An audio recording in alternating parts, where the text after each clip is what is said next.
The Monaco GP has a brand new rule for this year's race. Mandatory 2 stops have to be completed during the race. Yes, you have to be going through the pit lane twice to be eligible to finish the Monaco GP in an attempt to spice up the racing. So, I'm going to give it a try on F1 24 and see how it unfolds during the video game and if it will compare to the real life racing. With that being said, let's get on the grid and straight into the action. The Monaco GP, with a twist, 2-stop strategy is the calling card for this year's race. A test bed, a test environment, and let's see how it unfolds. We're going to be trying it out in the F1 24 game today against the hardest AI the game can offer. The strategy that we're going to go for is the soft, medium tyres, and this is the setup for today's race if you would like to be trying this challenge at home yourself. 48.8 kg of fuel. It's going to be a head-to-head race against the AI, who are going to be on a 1-stop strategy, and we're going to be on a 2-stop strategy, and seeing how they compare, how they unfold,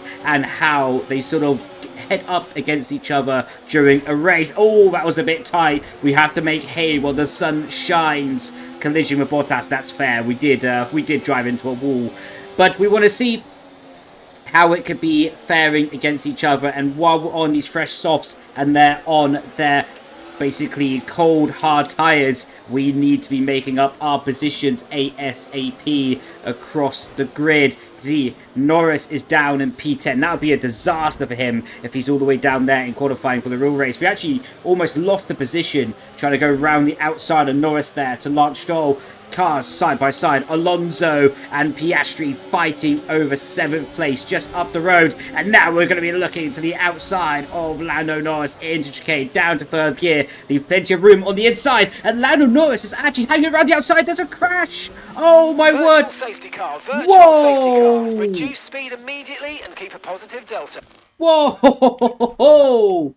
That'd be drama if that happened in the real race. Take a look at this. On board Piastri, he's trying to go side by side with Lewis Hamilton and just drives into the wall. That is not very healthy for your championship hopes, sir.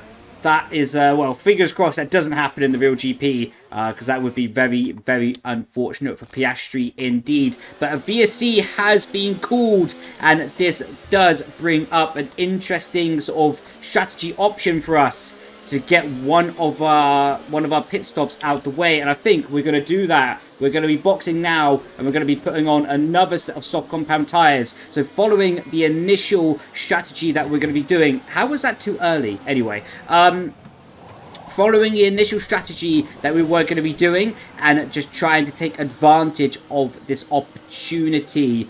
Of course, the virtual safety car is covering up the minimap on the top of the screen just a little bit, but the leaders are already entering Sector 2 as we're coming out of the pit lane, and this is going to leave us with quite a bit of a gap to be closing and charging down, especially being on these tyres. I do think it's more interesting and probably better to go to another set of softs than it would be to go to a set of hard tyres or mediums in this situation. Slow down. Your delta's negative, which means you're going too fast. Reduce your pace. We have a question how long this virtual safety car. Well, there we go.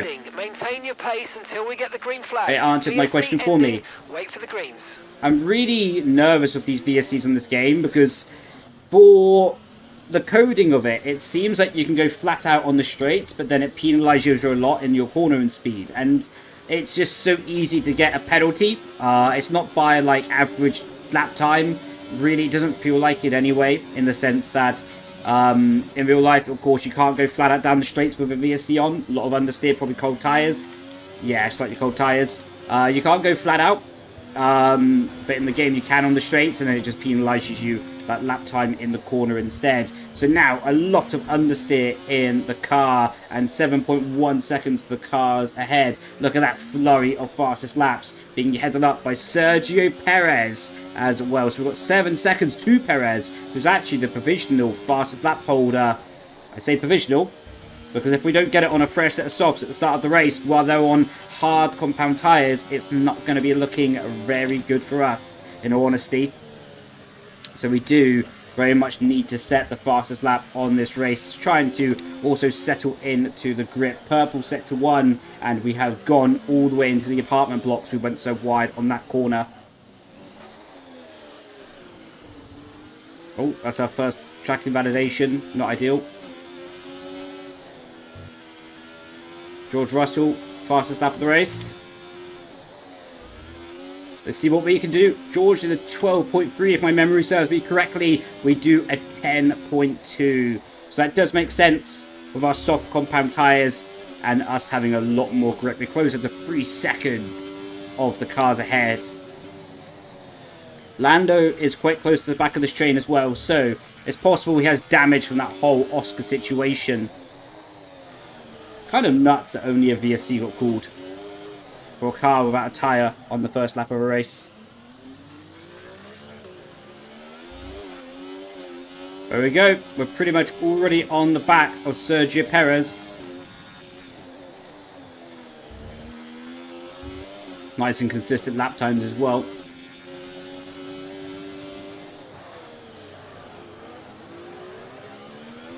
All over the back of him. Oh, we thought about having a look down the inside there, but had to slam on the brakes. But we do need to make this move ASAP. I reckon having a lunge down the braking zone here will be lovely jubbly. We're already 8 tenths down our previous lap time. He does... I wouldn't say he really defends. We do go side by side for chicane though. He didn't really defend it, but he didn't really give it up at the same time. That was nice. Nice battle with the AI there. Right, I think we need to send it down the inside. Oh, that was tight. What happened there? Right, we need to take a little replay of that because I heard K-Mag slam into the wall. So now we're side by side here. Okay, yeah, we didn't do anything wrong. He put his car on the inside, then turned into the wall. Luckily, didn't get any damage from that. Norris up ahead. Wonder if he does have damage. Up the inside of Mr. Sargent. Very cheeky of us. We're going to leave room on the exit just about. Side by side through the hairpin. And we just about got the move done. This is what's going to make the challenge pretty difficult. It's just coming through all the AI. Having to battle them.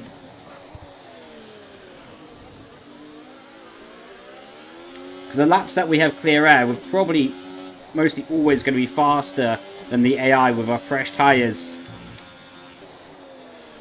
Well, fresher tyres. Just the laps that we have to battle might just stall our progress a bit too much. Was thinking about the switchback there, but going to opt to try and get the move done on the pit straight. Much lower risk of picking up damage, but we do not have that big straight line speed advantage down the inside of turn 1. Just about leave the room on the exit, and we have got the place done and dusted. There's a car off in the runoff area of turn 1. Let's take a little sneak preview of that.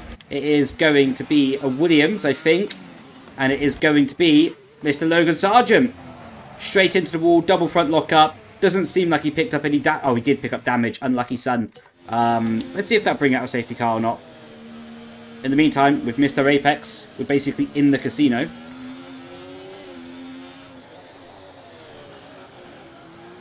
Nope. Logan Sargent's got going again. No safety car. Alright, 1 second away now from Valtteri Bottas and Guan Yu Zhou. Actually, a big train of cars up ahead. Well, looks to be going deep into the points-paying positions.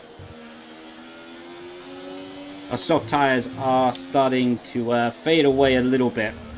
And that is our second corner cut warning of the race. Far from ideal. We're going to have to try and do the rest of the race without taking a single corner cut warning. If we do get one, it's going to be a 3-second time penalty.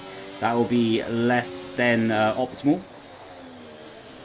That is far better than optimal though. Valtteri Bottas made a mistake in turn 1 and was able to slip up his inside and take the position. Right. Need to try and find a sneaky place on Guan Yu Zhou here. We look around the outside. No, just not enough grip. We spent a whole lap behind him now. This is far from optimal. Starting to think maybe I made a misjudgment by going to another set of softs. Probably should have gone to mediums, in all honesty. But it is what it is.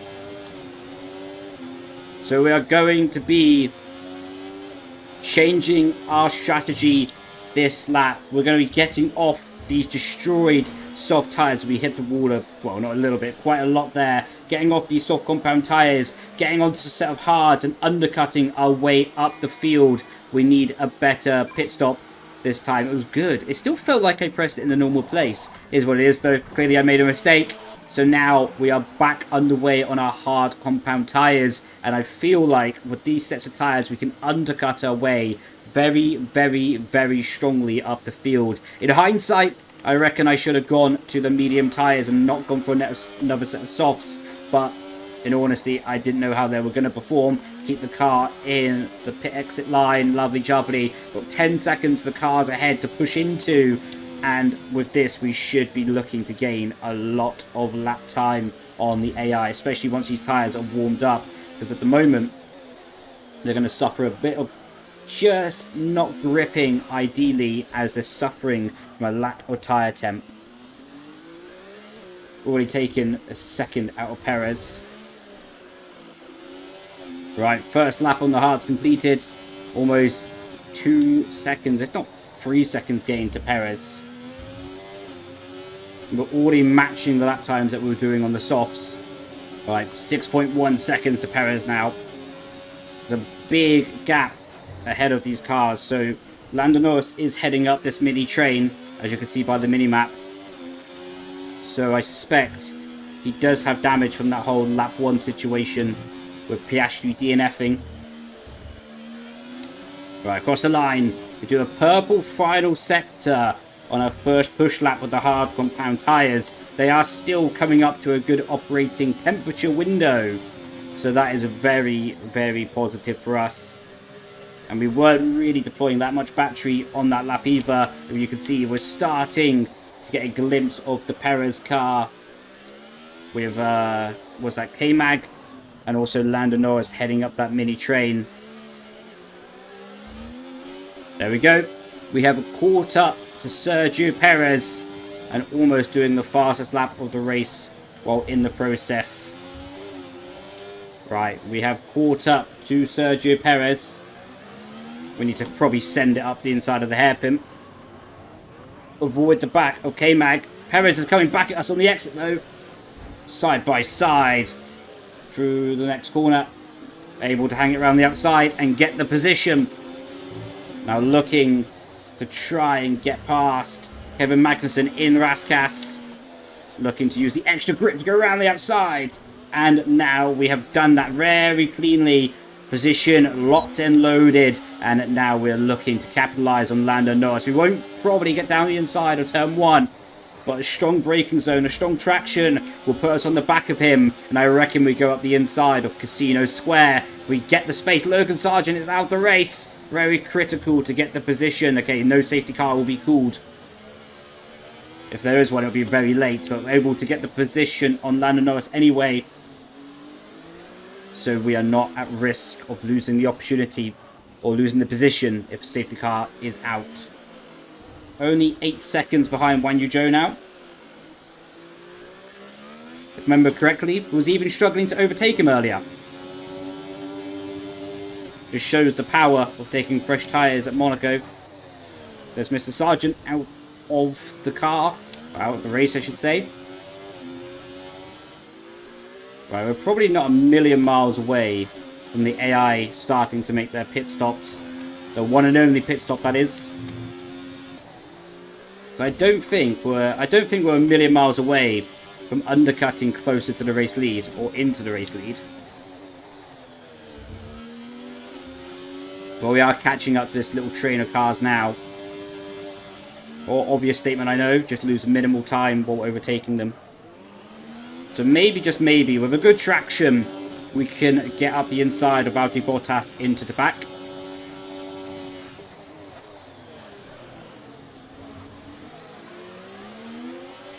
Oh, there we go. Come on. Side by side, through to back. Got the position. Was able to read the future in that situation. Lovely jubbly. Right, we're going to try and look to get up the inside of Guan Yu Zhou into the Casino Square. Right, there we go. The position is now on the inside.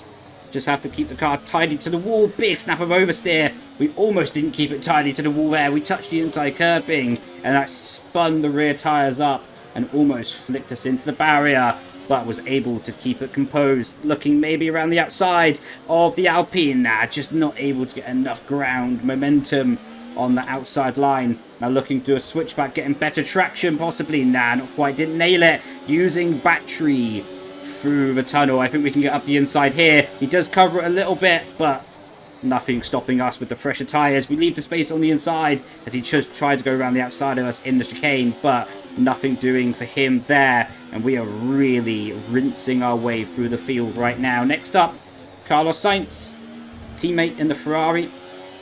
Maybe around the outside of Raskas. Nope, that was way too ambitious.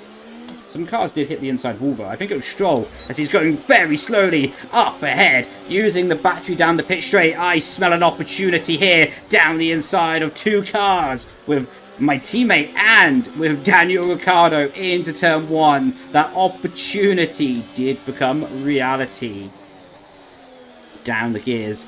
Lap 20 of 39. Really making the most of these fresh tyres right now. I think we need to go up the inside of the hairpin with Mr. Stroll here. Oh, we did get a big snap of wheel spin though, so that's kind of bottled that opportunity. Now just looking for good exits, and then maybe we can get him up the inside in the tunnel, but it's going to be pretty tough to do so because we don't have the most battery in the world like we had a few laps before. But he's not really defending it, and he's going to be allowing us to go around the outside of him. He is going to keep it side by side in the braking zone, and we have got the position locked, loaded and sealed into P9 with fastest lap in this race. 10 seconds to Alonso, 7.5 to Hamilton. Let's see where we can get to. I don't know, I'm pretty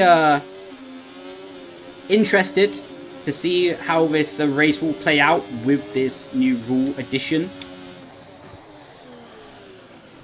I feel like it's nice to invent some stuff. It's nice to try and add some drama. But to be honest, I've always kind of seen the Monaco GP. Like, I know it's going to be boring unless it rains. It's going to be a bit of a boring race more than likely.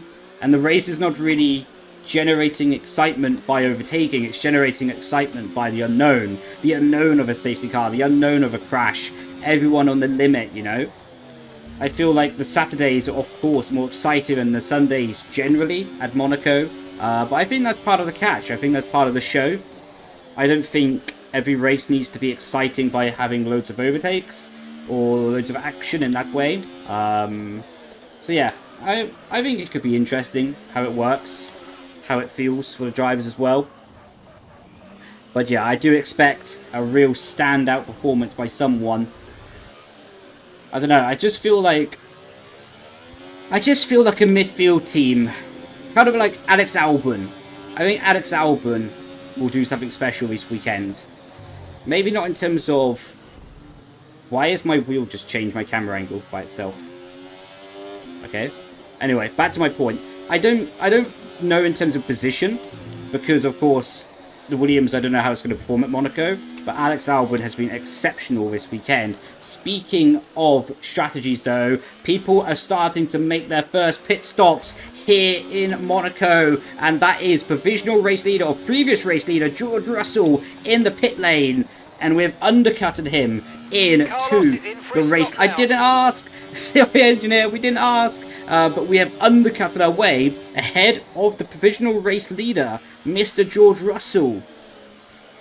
So with that, we are now provisionally leading the race ourselves. Can we get these tyres to the end? Our strategy has been completed. We've got 7 seconds to Mr. Russell. How can this look? How can this unfold for the rest of the race? Will the AI have the pace to catch up? It looks like it. He's catching me a little bit so far. We've got 14% hard tyre dead compared to their brand new mediums, with quite a lot of laps to go in this race. Oh, actually hit the back of Lewis there. Was just not expecting him to have so little traction side by side into the back. I'll be taking that position. Thank you very much. Speaking of Alexander Albon, he's up in provisional P2 right now before his pit stop. George Russell has closed the gap to 6.4 seconds. That's quite normal, to be honest. Because, yeah, we did lose a bit of time with Lewis Hamilton battling. More than likely, these tyres can go to the end. Only 15% deg, but 5.8 seconds to Mr. Russell. Maybe I will be eating my words. Seems like we've extended the gap a little bit to Russell on this previous lap. As you know, it stayed net neutral. But still, considering his tyres as fast as they're ever going to go, relative to us, that is still very positive that we kept the gap neutral to Russell. Again, the gap was net neutral to Russell. If anything, we gained half a tenth from the previous lap. So I'll take that. Starting lap 29 now. Building up the gap to, what is that, 6.6 seconds over the start-finish line. So, the medium tyres of Russell are starting to fade. Starting lap 31, 7.7 seconds is the gap. Starting lap 35, up to 10.8 seconds to George Russell. Coming up on the final lap of the race, approaching our first back markers of the race as well, with, I think that was Kevin Magnussen and Lando Norris. Lando's had a bit of a shocker. I think, like I say, got that lap 1 damage with the Piastri crash, and that limited his race onwards. I think I actually just saw a bit of damage on his front left end plate. Indeed, there is damage there. So that is very unfortunate of him. Go on, K-Mag. Last lap overtake around the outside. Very opportunistic. But speaking about our race, of course, was able to take advantage of the virtual safety car on lap 1. I think that's what a lot of teams will be banking on, is that sort of early race safety car. Especially if you're towards the back of the field, then you can do your pit stop and then get it out of the way. So if you qualify last and it's a first lap safety car, box 2 times, put 2 different sets of tyres on.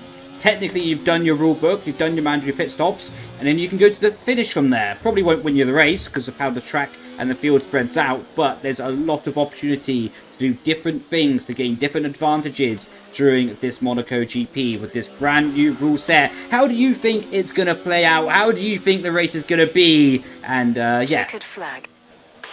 Yes! Let's go, come on, yes! Why was that AI?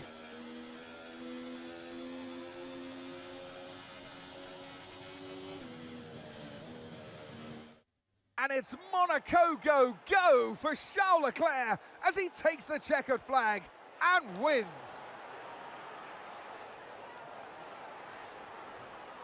Well, I'm sure I've seen an increased hunger, increased desire from this driver this weekend, Crofty. Wait, why was that AI?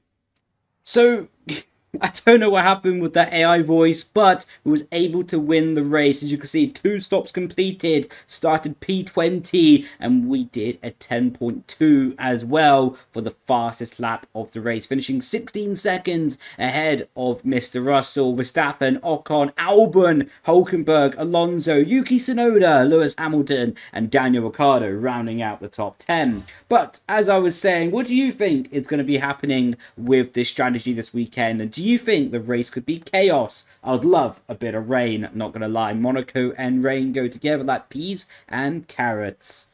So there we go. There's our test done of the Monaco GP with a mandatory 2-stop rulebook. Would it take away or would it add to the GP? Spice or detract? We'll have to wait and see on this weekend's Monaco GP. I've been Brendon Leigh, thank you so much for watching, and I will catch you in the next video. Grazie Vazazzi, ciao ciao, bye bye.